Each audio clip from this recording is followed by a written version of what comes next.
आज हम लोग चैप्टर करेंगे बायोमोलिक्यूल्स।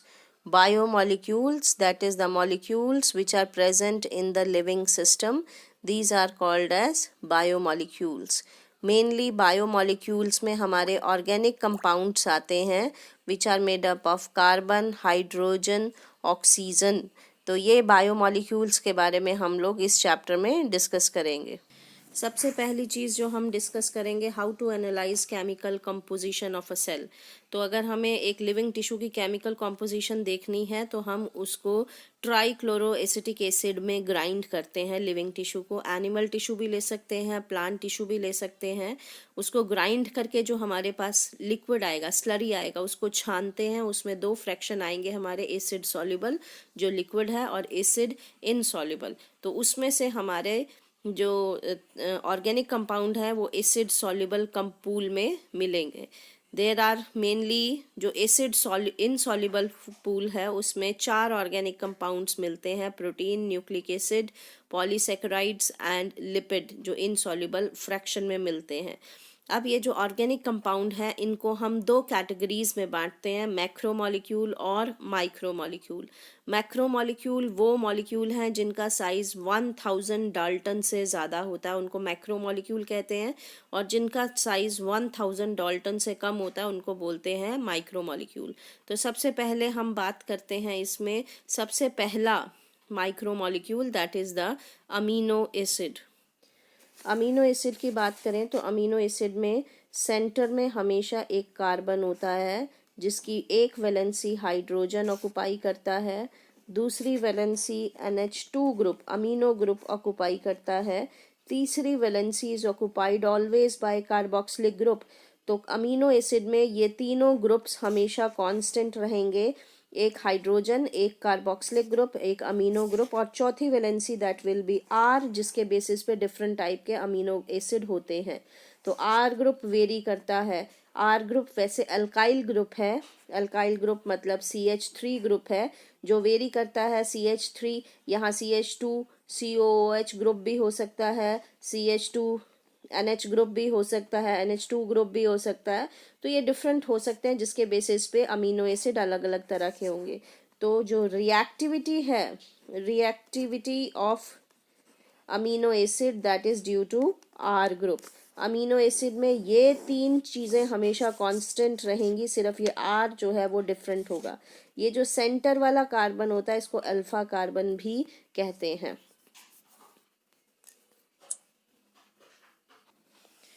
जैसा कि मैंने आपको बताया, अमीनो एसिड जो है मेनली ऑर्गेनिक कंपाउंड है, माइक्रो मॉलिक्यूल हैं जिसमें सेंट्रल कार्बन होता है अल्फा कार्बन, जिसके एक तरफ हाइड्रोजन, दूसरी तरफ कार्बोक्सिलिक ग्रुप, एक तरफ अमीनो ग्रुप और आर ग्रुप होता है। आर ग्रुप आपका वेरी करता है जिसके बेसिस पे डिफरेंट टाइप के अमीनो एसिड हो सकते हैं। सबसे simplest amino acid is glycine जिसमें आर ग्रुप इज़ हाइड्रोजन।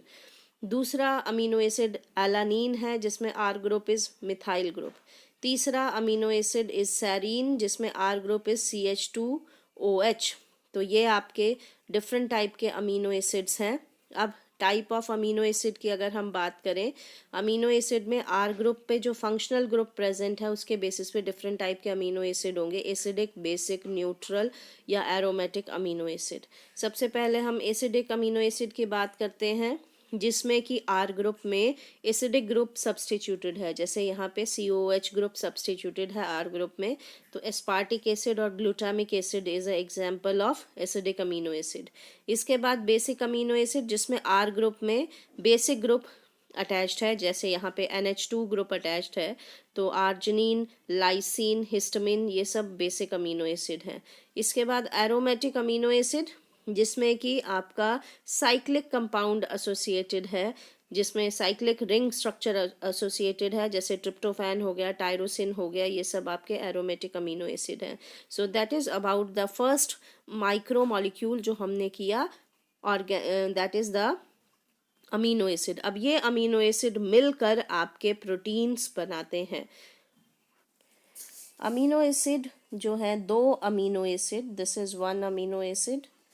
ये मैं कार्बोक्सिलिक ग्रुप को COOH को इस तरह से लिख रही हूँ। यहाँ इसका NH2 ग्रुप है और ये आर ग्रुप है। ये एक अमीनो एसिड दूसरे अमीनो एसिड के साथ ज्वाइन करता है, एक का कार्बोक्सिलिक ग्रुप दूसरे के अमीनो ग्रुप के साथ ज्वाइन करता है,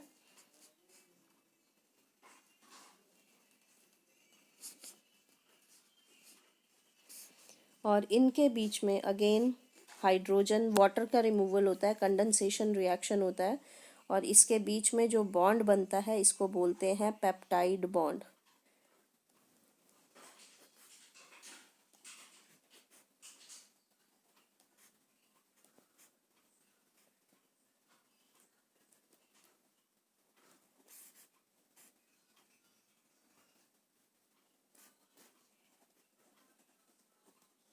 तो ये जो बॉन्ड बना दो के बीच में, तो इसको बोलते हैं peptide bond.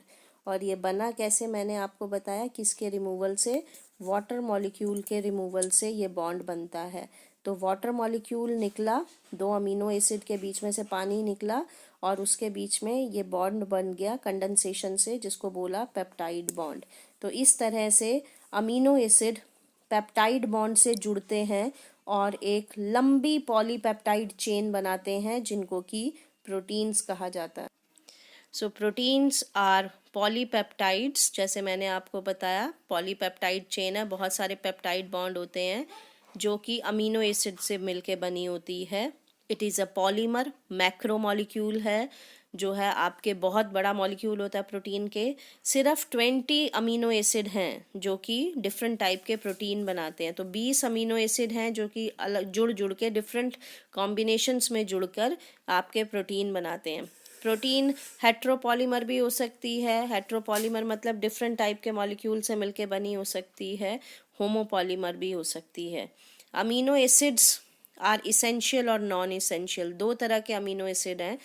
Essential amino acid जो होते हैं वो हैं जो हमारी बॉडी सिंथेसाइज नहीं कर सकती और उनको हमें खाने के साथ लेना पड़ता है, उनको इसेंशियल अमीनो एसिड बोलते हैं। सबसे बड़ी जो अबंडेंट प्रोटीन है जो इस वर्ड में प्रेजेंट है, that is Rubisco, plant protein. आपको हम ये जो फोर्थ यूनिट है उसमें करेंगे। रुबिस्को इस एंजाइम RUBP जिसको बोला जाता है, ribulose bisphosphate carboxylase oxygenase, this is a enzyme, photosynthesis में चाहिए होता है और ये सबसे अबंडेंट प्लांट प्रोटीन है। और कोलेजन जो है एनिमल्स के केस में सबसे अबंडेंट प्रोटीन है।